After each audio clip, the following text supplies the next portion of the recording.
Sean here with BaseMint Comics. It's Wednesday, May 13th. No bike ride today. It's super late now. It's like 45 degrees outside and gross, and I don't mind riding in, like, we ride year round, but May 13th, I should not be riding in 45 degree weather. So we card it, and that's all right. Sometimes you take the L.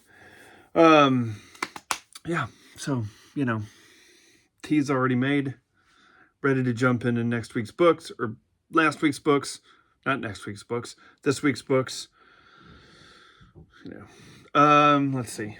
If I seem out of it, it is because I have absolutely torn this place apart, reorganizing all of this into continuity order so everything flows the same way.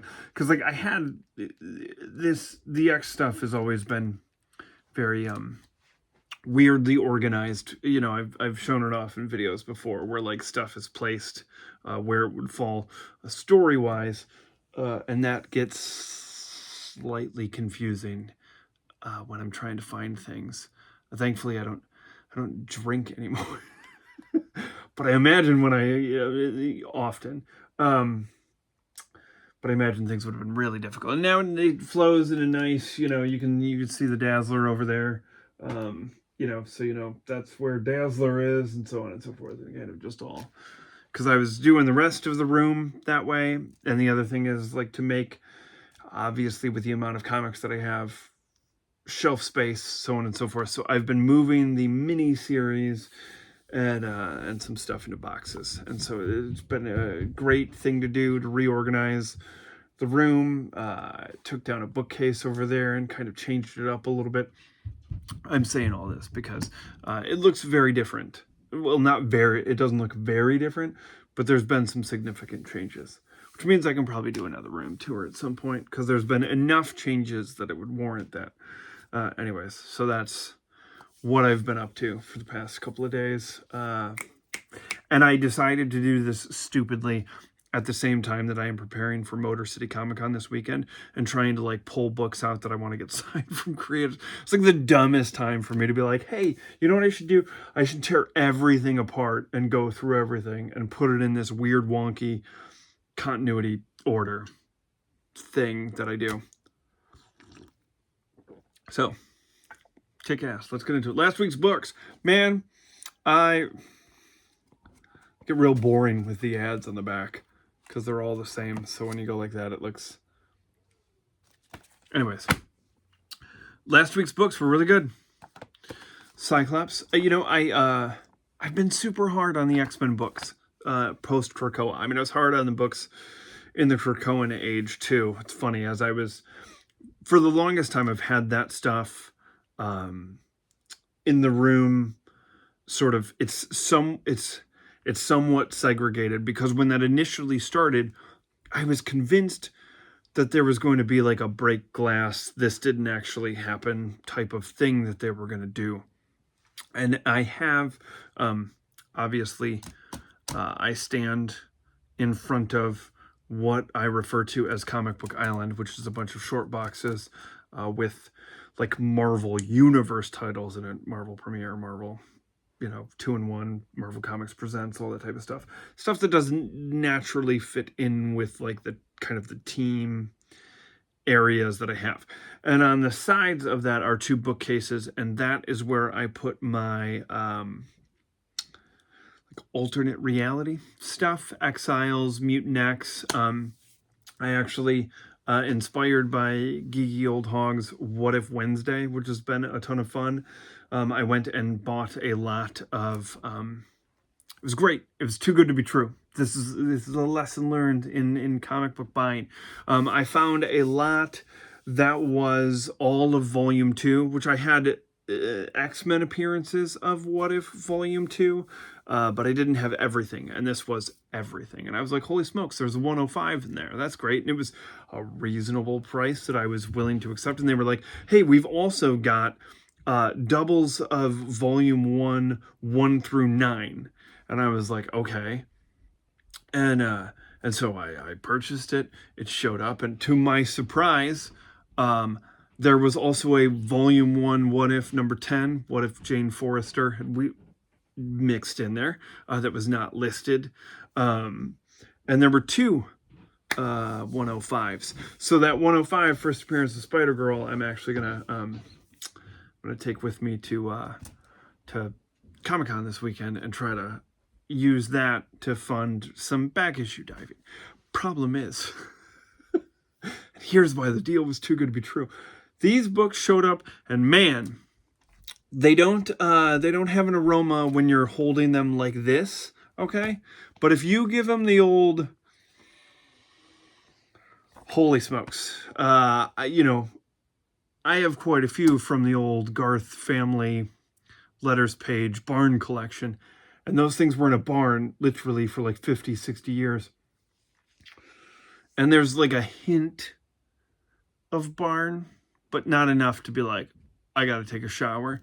But these were gnarly. So I looked up some tips and tricks, went to the old Instagram page, asked for some helpful hints, and I got some. So they have been in an airtight container, basically wrapped in dryer sheets, and some dryer sheets in between the books, in between pages, in the hopes that it can pull some of that musty smell out, so I can bag and board and file those in all of this this madness that I have going on. So there's that. Cyclops. I've been super hard on the X-Men books, and something like snapped in my brain the other day where like I was reading some stuff and I was like, you know what?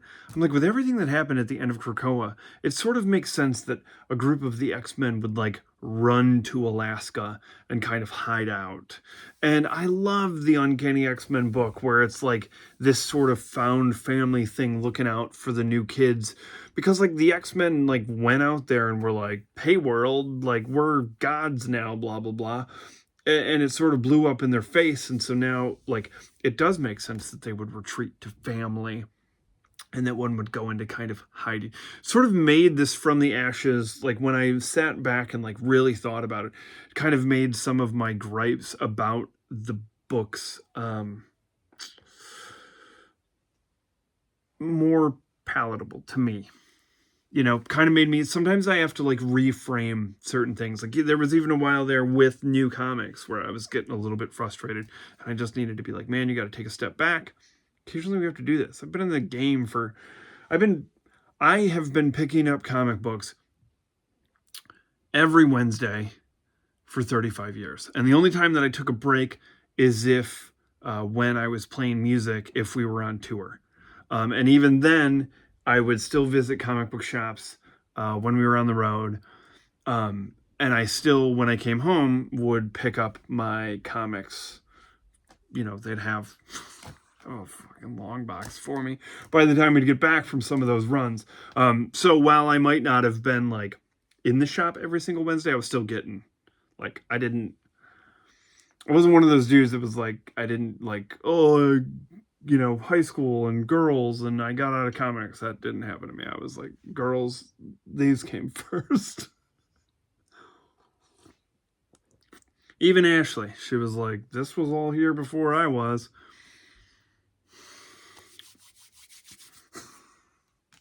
So, this has been great. Holy smokes. I've just been rambling, but it's just one of those days.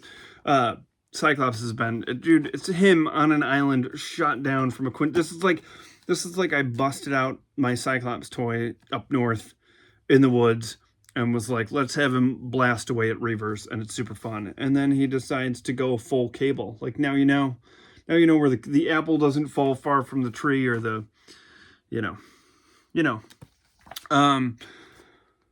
Civil War Unmasked #1. Loved it. It was not what I expected. Christos Gage, great writer. Pretty much loved everything that I've ever read of his. I think he's fantastic.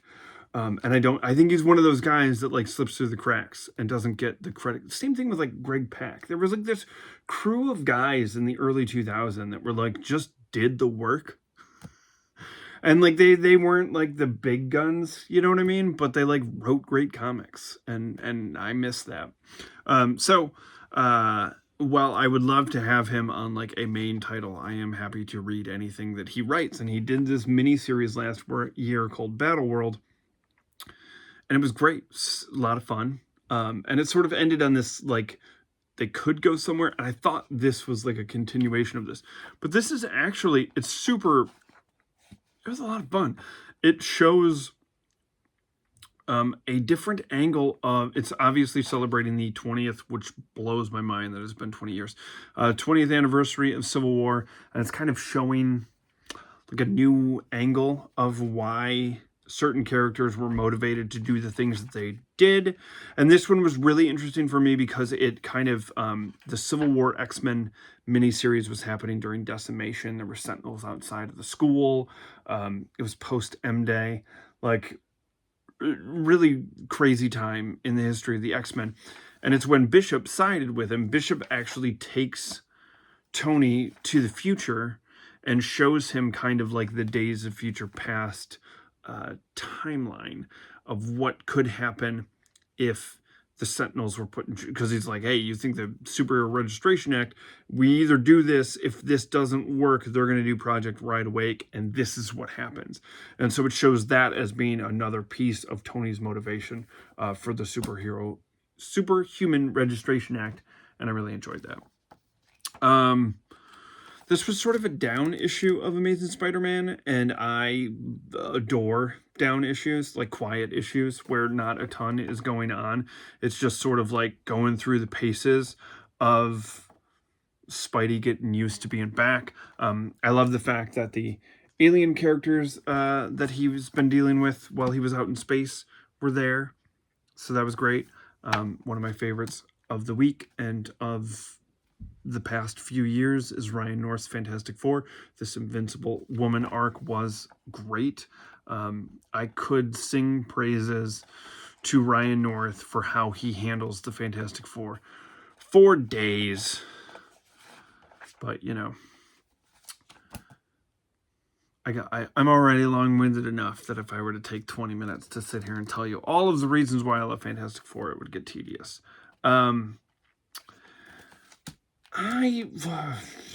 We've got to call him Grey Crow now, I guess, but the character Scalp Hunter, who was a marauder. Normally, I am 100% against, like, the reforming of horrible villains, which he is one of. But I have enjoyed in this book and the Krakoan era stuff, his relationship with Psylocke, and him not really necessarily being motivated by the X-Men's code of ethics, but more so just being in love with her, which I think is great.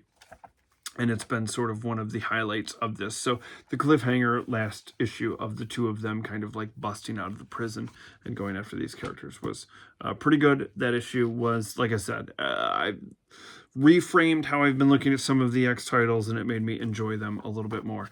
This was a book that I was kind of on the fence about because I get a little bit nervous when we do like this, like let's so, you know, it was a good Jubilee story. And I think that that's a character that, like, I love because of the time period that I grew up in, you know. But I feel like there's certainly writers out there who do not enjoy her, so she's sort of been sidelined. So I have enjoyed this current From the Ashes era with Uncanny, kind of given the spotlight, her being involved in that team and stuff like that. This deals with her past and a family member that she, I guess, was sort of aware that was around, even though she was adopted. It all works out. It was, you know, like, was it the greatest book of the week? No. But it didn't make me roll my eyes and want to pull my hair out. Captain Marvel, Dark Past. I love Carol Danvers. Think she's a great character, and I have really enjoyed. This has been kind of a, she's remembering something sort of awful about her past and her father and some shady business that he was in, and so this sort of, then she had to go and reach out to, of all people, Rogue, to kind of like shake loose some of the memory. And I enjoy that dynamic. I enjoy Carol Danvers. She was a big part of in like that section of the X-Men, she's part of the Starjammers and Binary and all that type of stuff, and I really enjoy that. Daredevil number 2. So far, this has been, you know, it's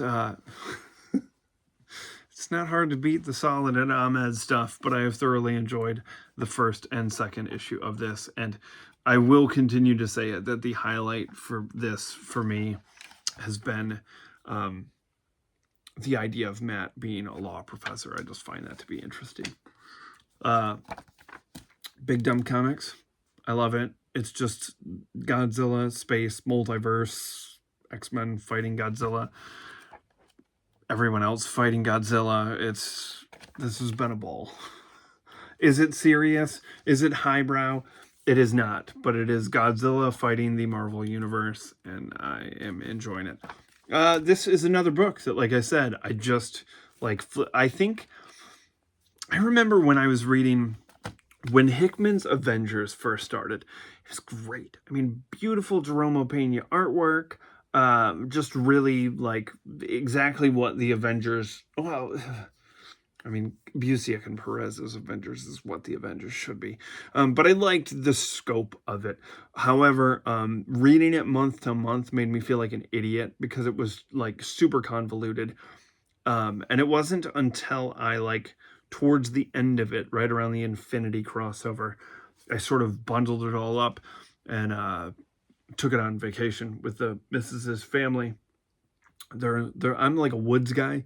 Her family and they're beach people, and I'll get color once we get out of winter and I ride my bike every day.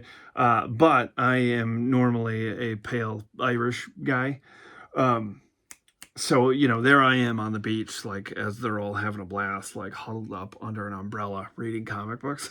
I mean, I go in the water and do all that type of stuff. But, like, I do enjoy a good comic book read on the beach. I just have to have a big umbrella and lots of sunscreen. And I read that all sort of in this, like, week-long vacation thing. And that was, like, the only comics that and reading it like that, I was like, oh my God, this all makes sense. Why did I think I was a big dumb idiot? But I did. And I have a feeling that this Storm series is going to do the exact same thing, because it's multiversal. There's a lot going on.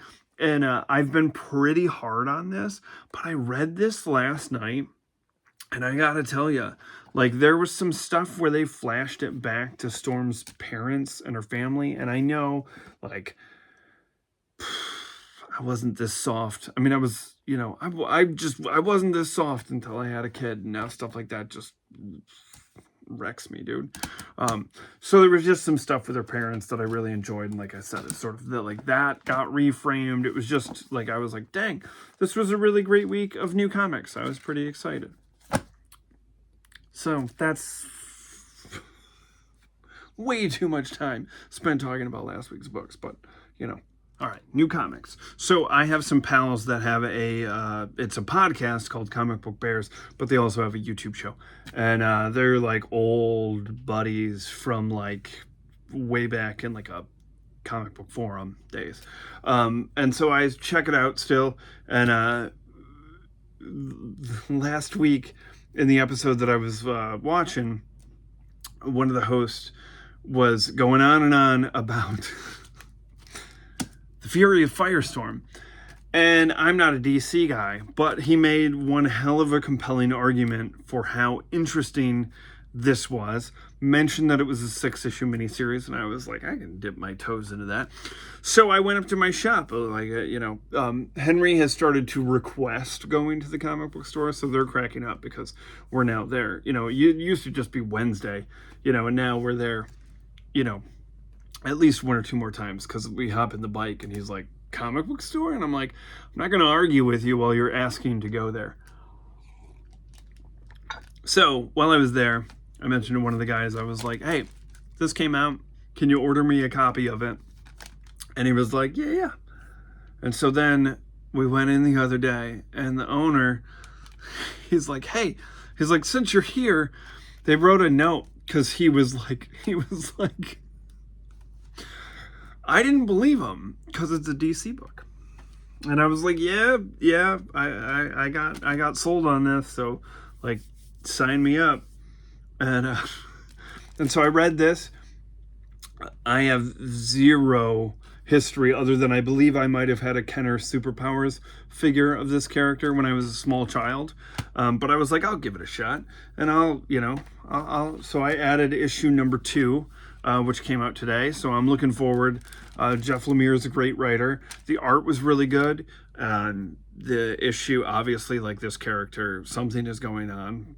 I'm not the person to talk about this because I have no history, but one of the things that I really enjoyed about it is like clearly the character is like not itself while it's taken over this town, and it's very, I'm not a horror guy, but it's got like a horror element because it's this super powerful character that's taken over this town. And then it cuts to like this old school like 60s style art where the character is clearly trapped in his mind, repeating like the same very like 60s like superhero, like, oh, I'm gonna punch it up with this bad guy. It did hook me. I was like, sure, I can, and like I said, I'm trying to not be, if I'm like anti-DC, then the kid for sure is going to come home one day with like a Batman tattoo. Speaking of Batman, last year when #1 came out, I purchased it and I read it and I enjoyed it. I like Matt Fraction's art. I enjoy Jorge Jimenez, or I like Matt Fraction's writing. I enjoy Jorge Jimenez's art, but I was like, I got done with it and I was like, am I really going to collect Batman? And here's the thing. I like a very, very, very specific Batman. And one of the things that I really that draws me to that character visually is I like, and this is a huge argument with one of my friends, because I want to see in the films a blue booted, blue caped, blue cowl, blue gloves, gray, yellow emblem. Like, that's what I want to see on screen. I want that. And again, it probably, like, someone probably dumped off a load of Kenner Superpowers figures on me when I was a kid. And that imprinted very smallly on me for Batman. So then I was like, well, I enjoyed that first issue. And I was like, fuck, if I'm going to get this Firestorm thing, I might as well grab the rest of the so I'm caught up. I'm not caught up because I have not read it all, but I am up to date on this Batman, because I was like, well, I'll have there's a tiny little Superman from John Byrne run, I'll have this Firestorm, and I'll have this Matt Fraction Batman run, and the Batman and Robin thing that Mark Waid gave me when I met him at the fall Motor City Comic Con show. So that's where I'm at right now. So holy smokes, look at that. Look at that.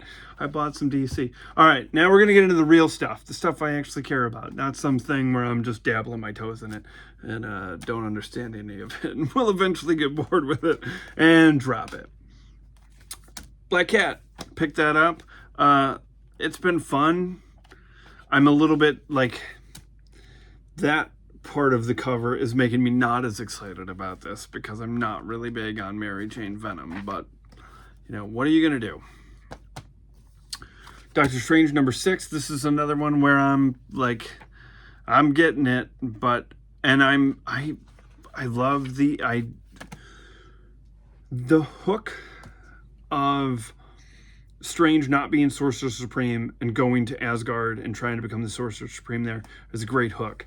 The thing that pulls me out of this is the art, and it's good. It's just a little too stylized for me. I don't know, like, it just doesn't. I think with a different artist, for me, that book would be rocking. But it is what it is. Okay. Spectacular Spider-Man, Brand New Day. Again, I watch a lot of YouTube shows about comics. I'm selective for sure, but I don't read a lot of. I don't go to like comic book websites. I don't.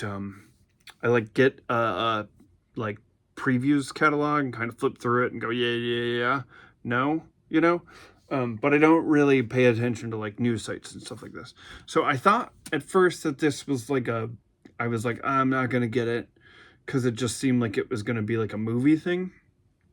But then it seems like I guess it does take place.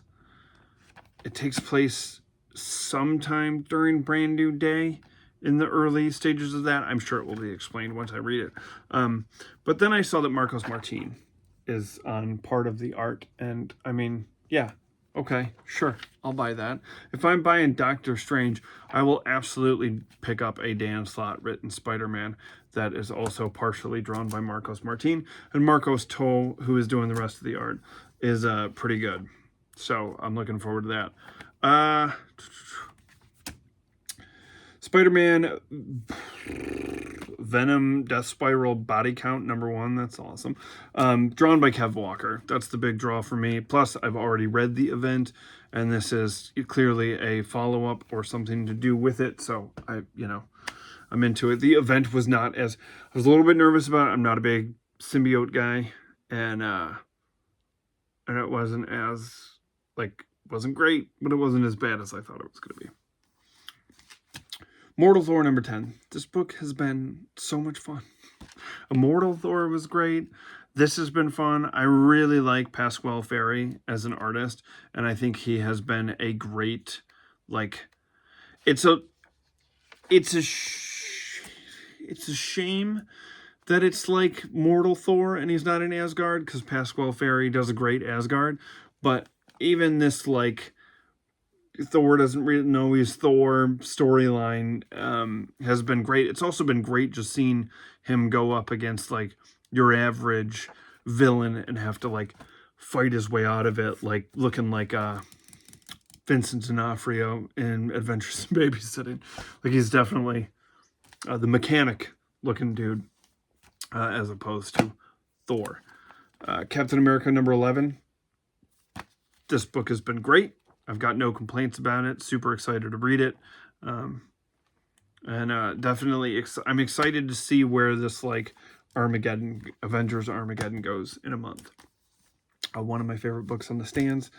Iron Man #5. First 4 issues for me have been great. Really dig the art. Really loving the storyline. It feels like classic, David Michelini era Tony, and I'm loving it. It's been an absolute blast. I have no doubt that issue #5 will be just as good as the 4 previous ones. I've never, this is the first thing I've ever read that Joshua Williamson wrote. It is Joshua Williamson, right? I'm getting that right. And it has been fantastic. Magic and Colossus #4. This has been better than, it's sort of, I got to this point with the X books where I was like, man, they're just putting stuff out to put stuff out. And I was getting frustrated and I was starting to look at stuff to drop. But this has been actually fun. It's great to see these two characters kind of dealing with some of this stuff. I often talk about my poor wife at dinner. I often talk about how I believe that Magic and Colossus are 2 of the most tragic characters in all of literature. It's true. It is. Get a couple pops in me and I'll tell you all about it. And for years, they've just been getting dirt kicked in their face, particularly Colossus. That character has... he's had a rough go for 2.5 decades. And so this is actually the 2 of them. It's been nice because I was like, oh, this is just going to be something where they go to Russia, they deal with something from Russia, and nothing shakes out of it. It's just somebody wants to tell this Russian mobster story or something, and they just threw Colossus and Magic in there. But that has not been the case. I mean, there's a little bit of that where they're dealing with this kind of crazy evil thing. But along the way, the 2 of them have been unpacking some of their trauma, and I have enjoyed that. I've really been digging this. I am trying to be optimistic about the Broken Claw thing because I've been down this road already in the 90s, and I didn't enjoy no-nosed feral Wolverine for the time period that we got him. So I'm hoping we're just not repeating that. Like, if he is going to lose his claws for a little bit, I hope that it's just for a little bit, because, oh my god, I don't know what's going on with my hair. It is what it is. And last but not least, Iron Man, Fantastic Four, and Uncanny X-Men are my 3 favorite Marvel books right now. And this has been fun. This is a weird, like, this Who's Been Sleeping in My Bed arc has been this weird time travel alternate reality thing, and it ended on one hell of a cliffhanger in the last issue, and I am excited to see where that goes. So that is new books. The same fellas who recommended that I check out Fury into Firestorm also went over Daredevil number 77, and this seemed like an absolute blast. A Spidey showing up in a Gene Colan drawn Daredevil issue to fight Submariner. I was like, I'm picking that up, and I did. And then I was like, why stop there? Why not just make it a back issue series of our heroes beating the crap out of Namor? So I picked up Iron Man number 25. Here's the rub about this one, though. Oh, no. I shouldn't be able to do that. So that one's probably getting taken back to the store. I don't think they would have. I mean, I only spent $5, which I was like, that seems to be a deal for Iron Man number 25. And then when I got home and was perusing through it to make sure it was okay, I was like, well, that's why I bought it for $5. So I don't think they were aware of that. I don't think they would have sold that to me if that was the case. So those were the back issues that I picked up this week. That's New Comic Book Wednesday. I gotta, back in the day, pre-Lovable Hank, if I had torn this room apart, I would have just stayed up for 3 days putting it back together. I wouldn't have slept. I would have just cranked records and had at it. But now I gotta watch some Chippendale Rescue Rangers in between getting down here and doing this. He wants to come down here and he wants to play with the Legos, and I'm like, I'm not gonna not play Legos with you, even though there's stacks and stacks of comic books over here that I need to organize. So that I got that going on. Scheduling. Let's get into it. This weekend, Motor City Comic Con. I am going to that. So Cornerbox Classics will probably be pushed off, so that I can do like a, hey, this is what I did at Motor City Comic Con. New Comic Book Wednesday, next Wednesday. So Motor City Comic Con recap, what I picked up, what I got signed, talk about the fun that I had. New Comic Book Wednesday, and then New Comic Book Wednesday also might be New Comic Book Thursday, because I have a concert on Wednesday night. We'll see. And then the following weekend, that Friday, Hank is having surgery, and I'm like, so I'm sure I will be a slightly stressed out mess about that, even though I have 100% faith in the folks that the colleagues that I have, that everything will be fine.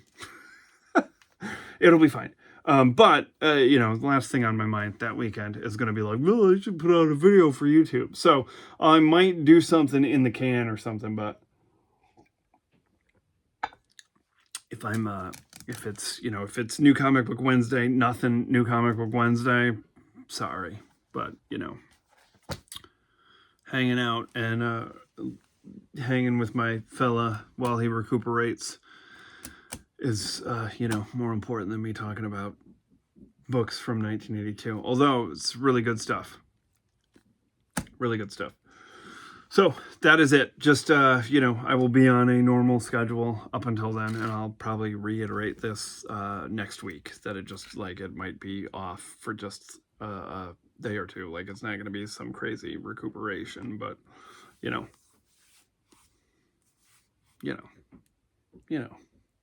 all this stuff is it's great, but it's not important. Anyways,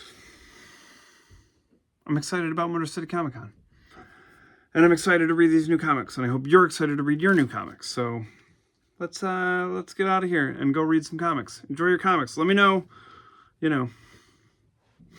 sound off in the comments about my madness. And look forward to me finishing all of this craziness. I'm not going to pan the camera. It actually doesn't look that bad over there. Actually did a pretty good job. You can see.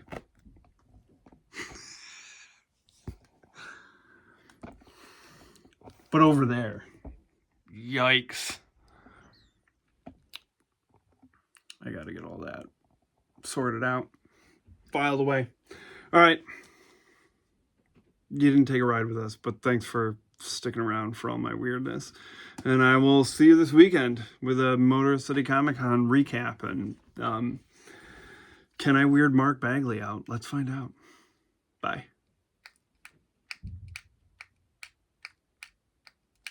Come on.